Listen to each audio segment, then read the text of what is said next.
Welcome to Educlick, your online study partner. Good morning दोस्तों, आपका बहुत बहुत स्वागत है आपके अपने यूट्यूब चैनल एजुक्लिक में। जैसा कि पिछली क्लास में आपको बता दिया गया था कि शुक्रवार को आपका टेस्ट होगा और जो आज तक आपको जो भी चैप्टर करा दिए गए उन सभी से आपका टेस्ट लिया जाएगा। ये आपको पहले ही बता दिया गया था, तो मुझे लगता है कि आप अच्छी प्रकार से तैयारी करके आए होंगे। तो आइए, सबसे पहले पहला प्रश्न जो आपका है उसमें आपको संधि पद दिए जाएंगे, उनका आपको संधि विच्छेद करना है और संधि का नाम लिखना है। अगला जो प्रश्न होगा उसमें आपको संधि विच्छेद दिए जाएंगे, उसमें संधि करनी है और संधि का नाम लिखना है। आइए, तो पहला जो प्रश्न है आपका वह देखते हैं। पहला जो प्रश्न है इसमें पित्रे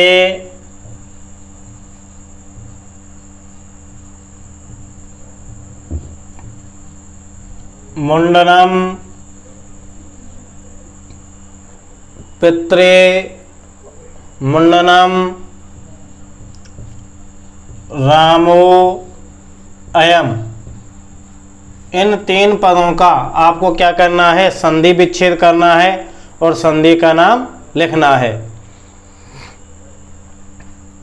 अब देखिए, सबसे पहले आप इनका संधि विच्छेद कीजिए और संधि का नाम कमेंट बॉक्स में कमेंट कीजिए। अच्छा, सबसे पहले देखते हैं हम पित्रे। क्या है? पित्रे। अब देखिए इसका संधि विच्छेद क्या होगा। पद है पित्रे। अब देखिए इसमें न तो ये वैसे पूर्व कोई आधा व्यंजन वर्ण आ रहा है, ना ही इसमें दो मात्राएं संयुक्त हैं, ना ही इसमें ए अब आए अब की ध्वनि आ रही है, ना ही इसमें पूर्व और पर रूप में से कोई भी है नहीं, क्योंकि पहला पूर्व जो पद आकारांत उपसर्ग है नहीं है इसमें। अब देखिए इसका जो संधि विच्छेद हम करेंगे, पितृ धन ए। अब देखिए इसका हमने संधि विच्छेद क्या किया है, पितृधन ए, क्योंकि इस रे के स्थान पर क्या करेंगे, हम रे करेंगे। क्या करेंगे? अब देखिए इस पितृपद में क्या है, रे है। उसके बाद में कोई भी स्वर वर्ण हो, असमान स्वर वर्ण हो, तो रे के स्थान पर आपको क्या करना है, रे करना है। अब देखिए इस पितृ में से ये रे निकल गया तो क्या तय शेष रहा, रे के स्थान पर क्या परिवर्तन किया है, रे किया है। उसके बाद क्या शेष रह रहा है, ए। अब देखिए तय और रे से मिलकर क्या बनता है, त्रय बनता है। क्या बनता है, त्रय बनता है। अब देखिए ये हलंत है ना, तो इस ए से ये हलंत हट जाएगा और इसकी मात्रा को इसमें संयुक्त कर दिया जाएगा। इस प्रकार इसका संधि विच्छेद जो होगा क्या होगा, पितृ धन ए किस संधि के अनुसार। अब देखिए इसमें रे है, उसमें असमान स्वर वर्ण है। कैसे वर्ण है, असमान स्वर वर्ण है, अर्थात इसमें जो संधि होगी यण संधि होगी। कौन सी संधि होगी, यण संधि। इसी प्रकार अगला जो पद है आपका संधियुक्त जो पद है मुंडनम। अब सबसे पहले आपको यहाँ देखना है, देखिए ये ण भी अपने वर्ग का पंचम वर्ण है और डय भी अपने वर्ग का पंचम वर्ण है। तो आपको एक सूत्र बताया था, आपको संधियों का अध्ययन कराते समय यरो अनुनासिके अनुनासिकोवा कराया था ना, तो यहाँ ये शॉर्ट रूप लिखाया था आपको 55 यार। अतः यह सूत्र कहता है कि अनुनासिक वर्ण के बाद में अतः अनुस्वार के बाद में कोई भी अनुनासिक वर्ण आए तो उस अनुस्वार को उसी वर्ग के पंचम वर्ण में परिवर्तित कर दिया जाता है। अब देखिए इसका जो संधि विच्छेद जो होगा, अनुस्वार धन डनम, क्या होगा। अब देखिए ये जो है के वर्ग का अनुनासिक वर्ण है, के वर्ग का अनुनासिक वर्ण है, तो सॉरी टे वर्ग का तृतीय वर्ण है। जब हम इसको इसके अनुनासिक वर्ण में पर वर्ण के अनुनासिक वर्ण में अनुस्वार को परिवर्तित किया जाएगा, तो किस में परिवर्तित करेंगे? इस ण में परिवर्तित करेंगे। तो इस प्रकार इसमें जो संधि होगी कौन सी होगी? परसवर्ण संधि। कौन सी संधि होगी? परसवर्ण संधि। देखिए अगला जो पद है रामो अयम, अगला संधियुक्त जो पद है वो है रामो अयम, अतः ये इसका हमें क्या करना है? संधि विच्छेद करना है। अब देखिए यहाँ ओ है, ओ के स्थान पर आपको क्या करना है? विसर्ग करना है। क्या करना है? विसर्ग करना है। प्लस अब इस अवग्रह चिन्ह को किस में परिवर्तित करेंगे? ह्रस्व ए में परिवर्तित करेंगे। तो इसका संधि विच्छेद क्या हो गया? राम है धन अयम। अब देखिए इधर देखते हैं इसको, इस प्रकार राम है धन अयम। अब देखिए ए के बाद विसर्ग है, उसके बाद ए है, तो इस विसर्ग को किस में परिवर्तित करेंगे? ओ में परिवर्तित कर देंगे। किस में परिवर्तित कर देंगे? ओ में परिवर्तित करेंगे। अतः कौन सी संधि होगी? उत्व विसर्ग संधि। कौन सी संधि हुई? उत्व विसर्ग संधि। ये तो आपका पहला जो क्वेश्चन है। अब क्वेश्चन नंबर 2, इसमें आपको कुछ संधि विच्छेद दिए जाएंगे, उनका आपको क्या करना है? संधि युक्त पद बनाना है और संधि का नाम लिखना है। जैसे पहला जो है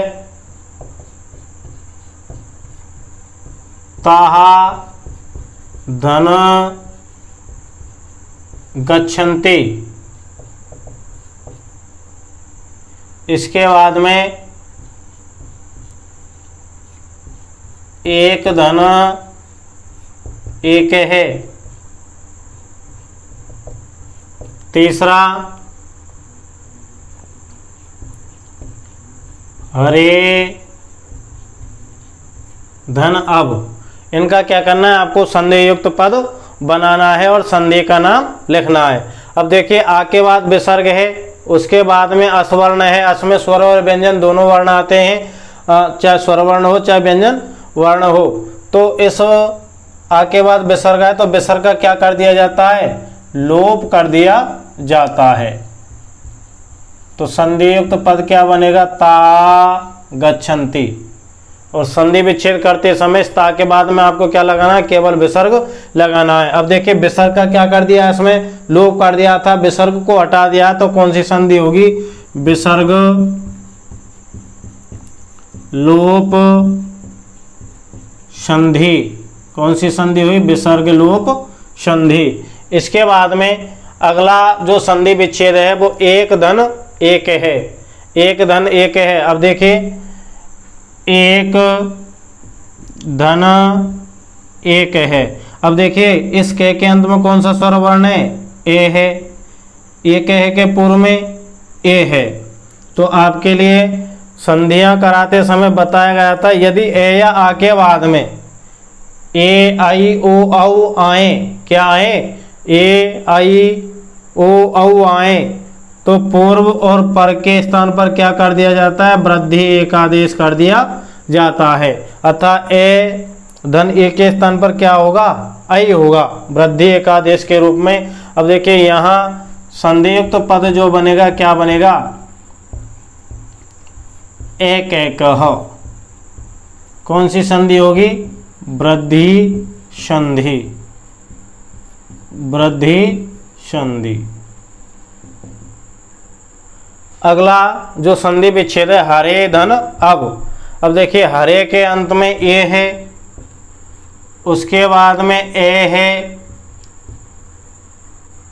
है, तो आपके लिए संधियां कराते समय बताया गया था ए ओ के बाद में, ए ओ के बाद में यदि ह्रस्व ए आए तो पूर्व और पर के स्थान पर क्या कर दिया जाता है, पूर्व रूप एक आदेश कर दिया जाता है। क्या कर दिया जाता है, पूर्व रूप एक आदेश कर दिया जाता है।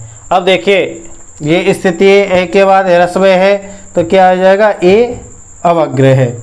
तो इसमें संधियुक्त तो जो पद बनेगा क्या बनेगा, हरे।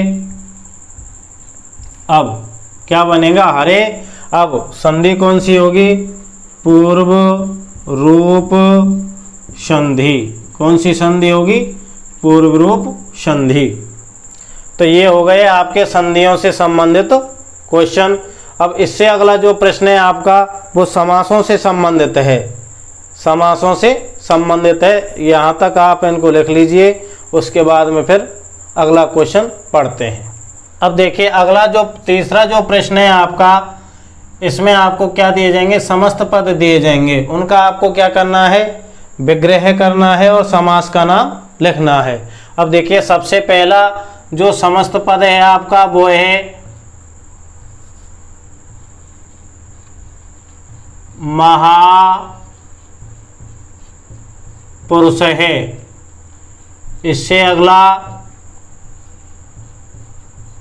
राम लक्ष्मणौ। इससे जो अगला है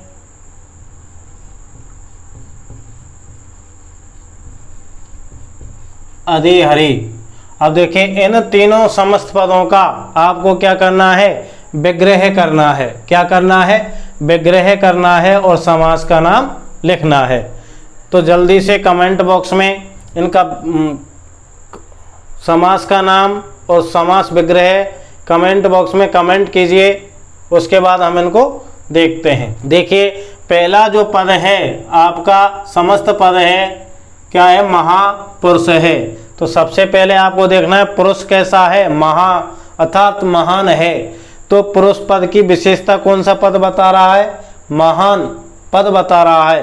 तो पुरुष क्या है, विशेष है, और महान क्या है, विशेषण है। तो विशेषण विशेष है इस समस्त पद में, तो इसका जो विग्रह होगा महान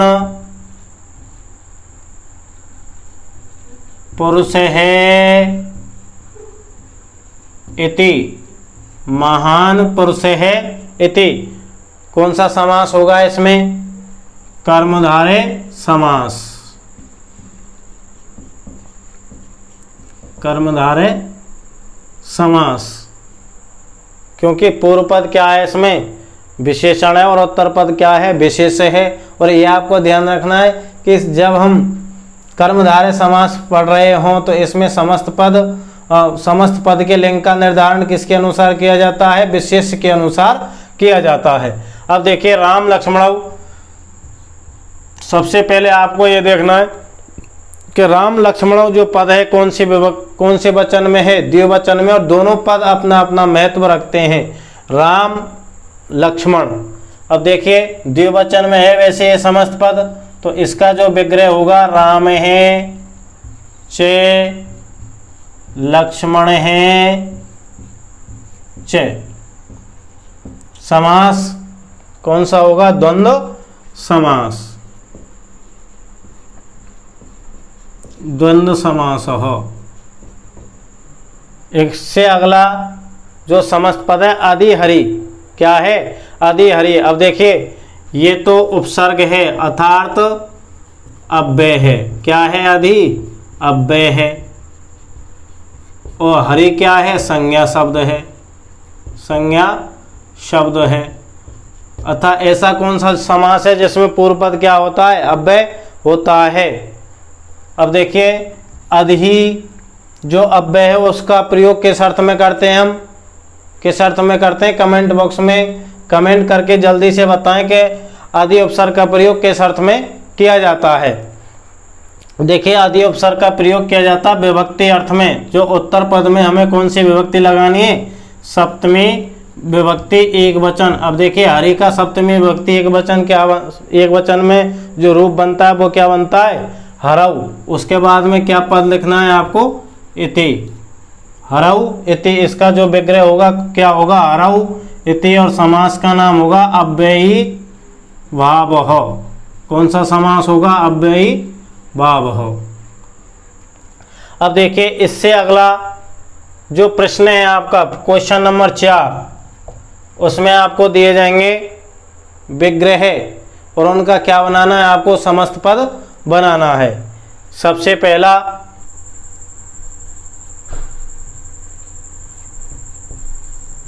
हेमंत है चे शिशिर है चे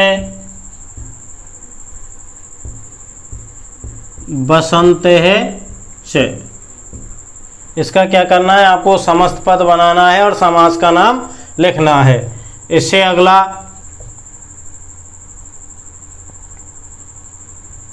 पुरुष है सिंह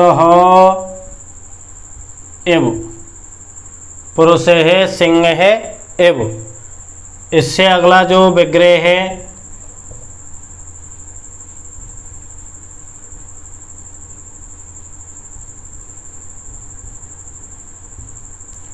मक्षिकाणाम अभाव है। इन तीनों पदों के अथा इन तीनों विग्रहों के आपको क्या बनाने? समस्त पद बनाने हैं। समस्त पद बनाने के बाद में समास का नाम लिखना है। अब देखिए ये जो है हेमंत है चे, शिशिर है चे, बसंत है चे, तो इसमें क्या आ रहा है? चे आ रहा है।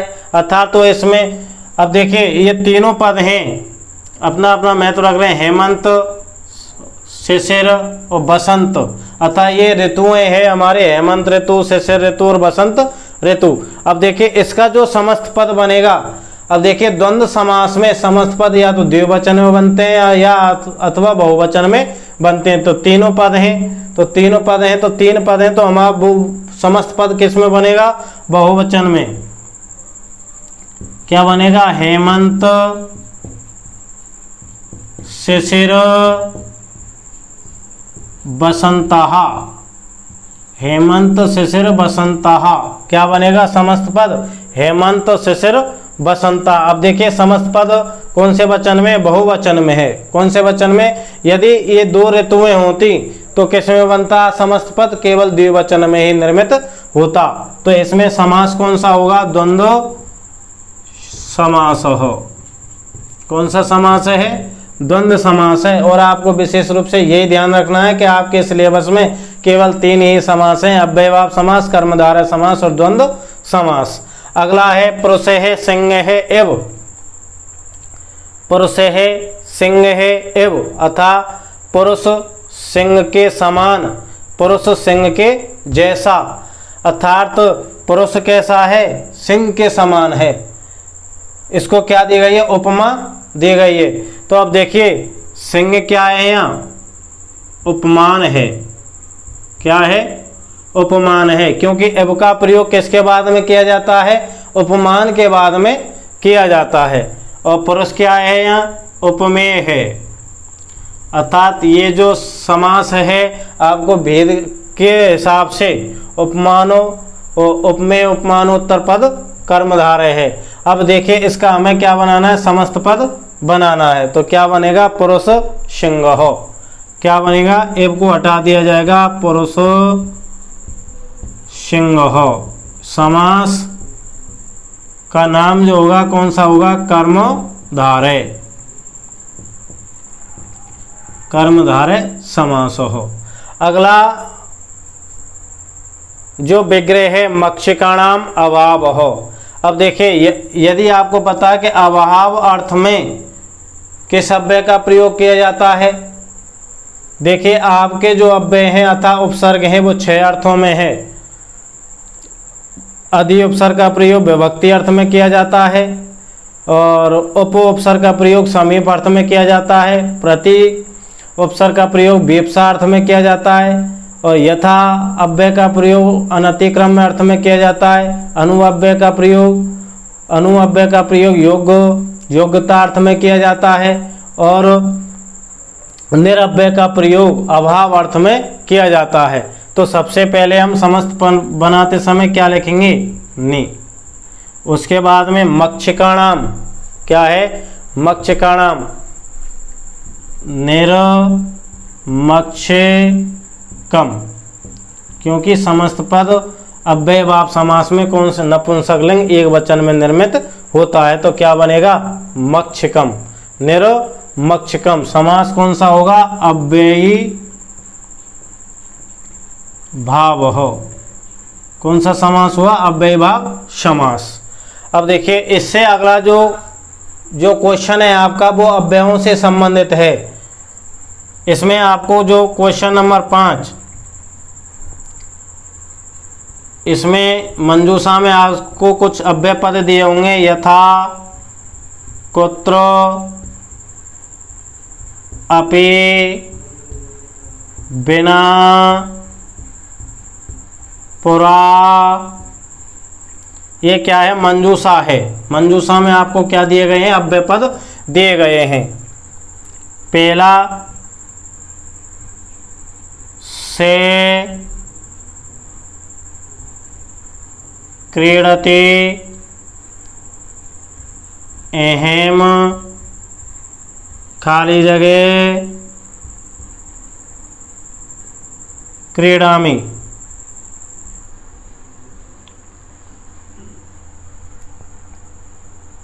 नंबर 2 भवति,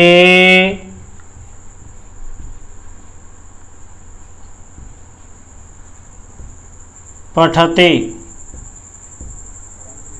नंबर 3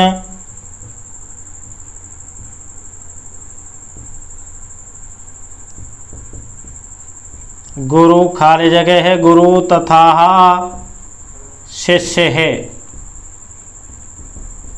देखिए तो सबसे पहले इस प्रकार के अव्ययों से संबंधित प्रश्न को हल करते समय आपको सबसे पहले जो मंजूषा में जो अव्यय पद दिए हों उनका क्या आना चाहिए? आपको अर्थ आना चाहिए। और जैसे यथा का जैसा या जिस प्रकार, कुत्र, कहाँ। अब देखिए कुत्र, कहाँ, अपि, भी, बिना, बिना, पुरा, मन, पहले या प्राचीन समय में। अब देखिए पहला जो स क्रीडति, अहम, खाली जगह, क्रीडामि, वह खेलता है, अहम में, खाली जगह, क्रीडामि, अर्थात वह खेलता है, यथा, अहम, यथा क्रीडामि, मैं जैसा खेलता हूँ। देखिए वाक्य नहीं बन रहा है, मैं कहाँ खेलता हूँ। और यदि कुत्र का प्रयोग होता तो यहाँ किसका प्रयोग होता? पूर्ण विराम के स्थान पर प्रश्नवाचक चिन्ह का प्रयोग होता। अब देखिए से क्रीडति, अहम, अपि क्रीडामि, अर्थात वह खेलता है, अहम, अपि क्रीडामि, मैं भी खेलता हूँ। तो पहली जो खाली जगह उसमें क्या आएगा? अपि। पहला जो रिक्त स्थान है उसमें क्या आएगा? अपि। अब देखिए और रह गए क्या? यथा रह गया, कुत्र रह गया, बिना और पुरा। अब देखिए भवती, खाली जगह, पठती, आप, खाली जगह, पढ़ती हैं। अब देखिए क्या आ रहा है? यहाँ प्रश्नवाचक चिन्ह आ रहा है, तो इसमें प्रश्नवाचक अव्यय पद कौन सा है? देखिए यथा है नहीं है, बिना है नहीं, पुरा है नहीं, तो क्या बचा? कुत्र। तो भवती कुत्र पठती, आप कहाँ पढ़ती हैं? नंबर 2 रिक्त स्थान में कुत्र। अगला खाली जगह गुरु तथा शिष्य है। और मैंने अव्यय पद कराते समय आपको बताया था कि कुछ ऐसे अव्यय हैं जो एक साथ दोनों आते हैं, यथा, तथा, अत्र, तत्र। इस प्रकार के जो अव्यय पद हैं, यावत, तावत। अब देखिए इसमें जो अव्यय आएगा क्या आएगा? यथा, क्योंकि यहाँ क्या आ रहा है? तथा। यथा गुरु तथा शिष्य है, जैसा गुरु वैसा शिष्य। तो तीसरे रिक्त स्थान में कौन सा अव्यय आएगा? यथा। क्या आएगा? यथा। अब देखिए ये हो गए आपके 5 क्वेश्चन। अगला जो क्वेश्चन है आपका लकारों से संबंधित है। देखिए अगला जो क्वेश्चन है उसमें आपको क्या लकारों से संबंधित है। पहला जो वाक्य है वो हम सब नाटक देखेंगे। हम सब नाटक देखेंगे। मोहन पुस्तक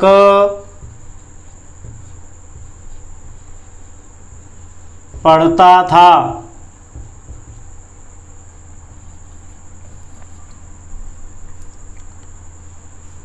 राम पुस्तक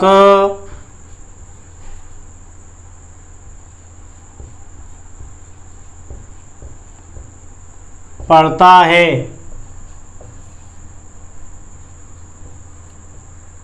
तुम वहाँ जाकर पढ़ो।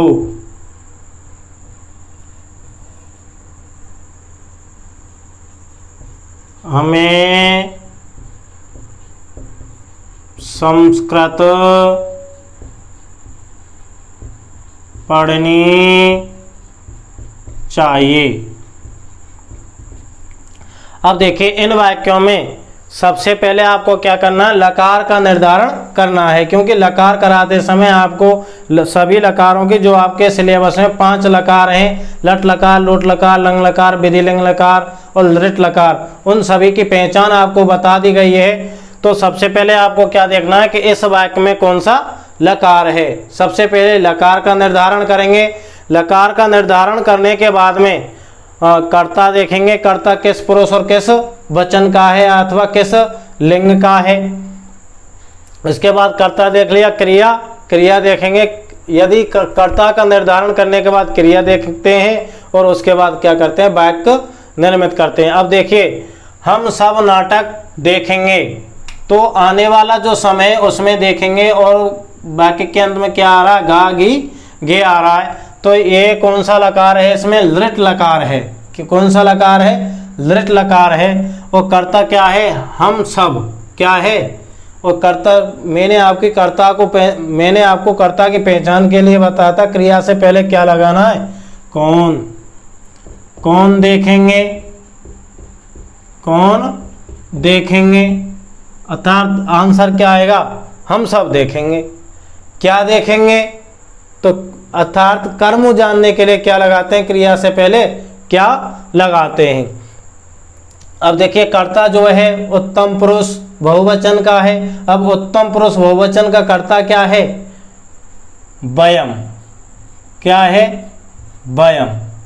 अब यह नाटक है, नाटक में द्वितीय विभक्ति लगाएंगे, नाटकम, वयम नाटकम। अब देखिए देखना किस धातु माने है, दृश धातु माने है, दृश धातु माने है। अब देखिए दृश धातु के रूप हम कौन से लकार में चलाएंगे, लृट लकार में चलाएंगे।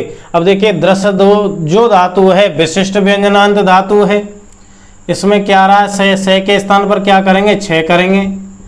और इसमें रे के स्थान पर क्या करना है, अर करना है। तो इसलिए जो इस प्रकार इसका जो रूप बनता है, यह बनता है द्रक्षति। प्रथम पुरुष एक वचन में लृट लकार, प्रथम पुरुष एक वचन में क्या बनता है, द्रक्षति। अब तो हमें जब हमारा कर्ता उत्तम पुरुष बहुवचन है तो क्रिया भी उत्तम पुरुष बहुवचन की प्रयुक्त होगी। तो द्रक्षति, द्रक्षते, द्रक्षन्ति, द्रक्षसि, द्रक्षतः, द्रक्षत, द्रक्ष्यामि, द्रक्ष्यावहे, द्रक्ष्यामहे। क्या आएगा, वयम नाटकम द्रक्ष्यामहे।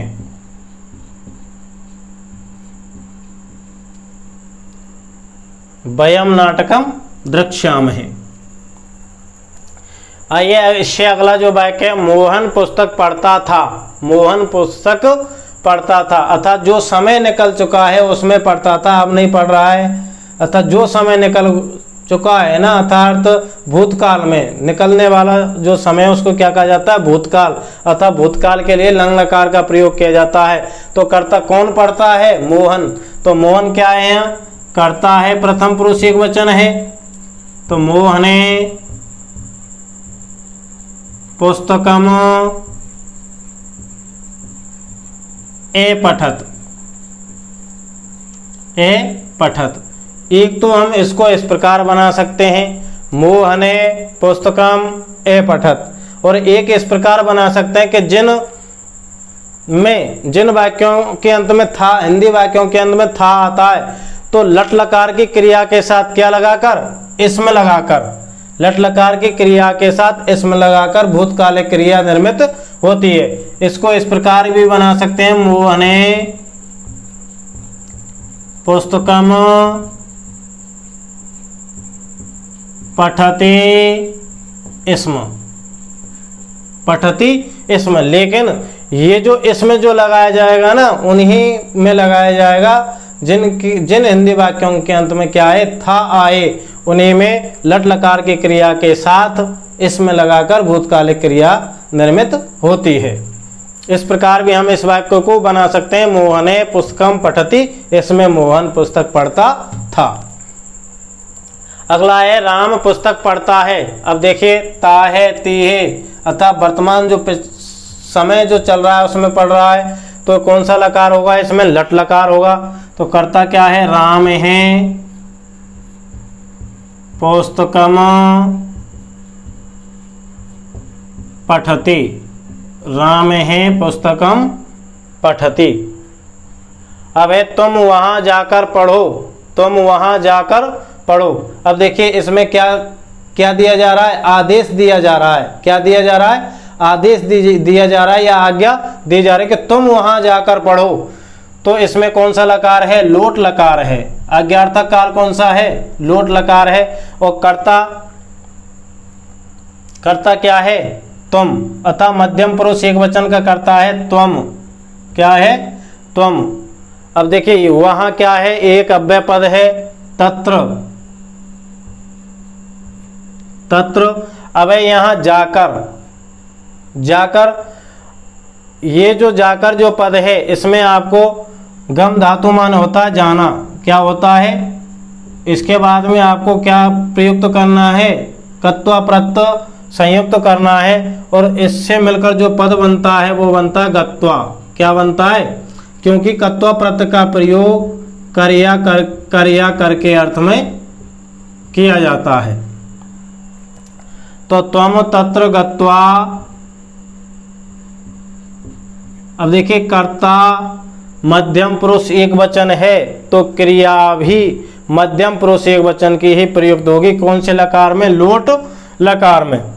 अब देखिए लोट लकार में जो रूप चलते हैं, तू ताम अंतु ए अतम अत आने आप आम, तो क्या बनेगा, धातु क्या है, पढ़ना, त्वम तत्र पठ, तुम वहां जाकर पढ़ो।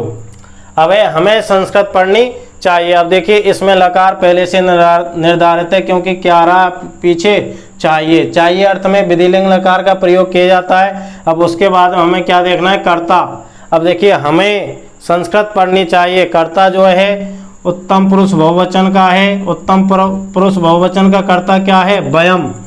संस्कृतम, वयम संस्कृतम पठेम। हमें संस्कृत पढ़नी चाहिए। या ये वाक्य इस प्रकार भी हो सकता था, हम सबको संस्कृत पढ़नी चाहिए। ये आपका टेस्ट यहाँ तक पूर्ण हो चुका है। मुझे लगता है कि ये आपको समझ में आए होंगे। तो हमारे इस वीडियो को लाइक व शेयर करें तथा चैनल को सब्सक्राइब करें। अगली जो क्लास होगी आपकी मंडे को, उसमें जो आपके शब्द रूप जो चल रहे हैं उनका अध्ययन किया जाएगा। अच्छा, तो मिलते हैं मंडे की नेक्स्ट क्लास में। धन्यवाद।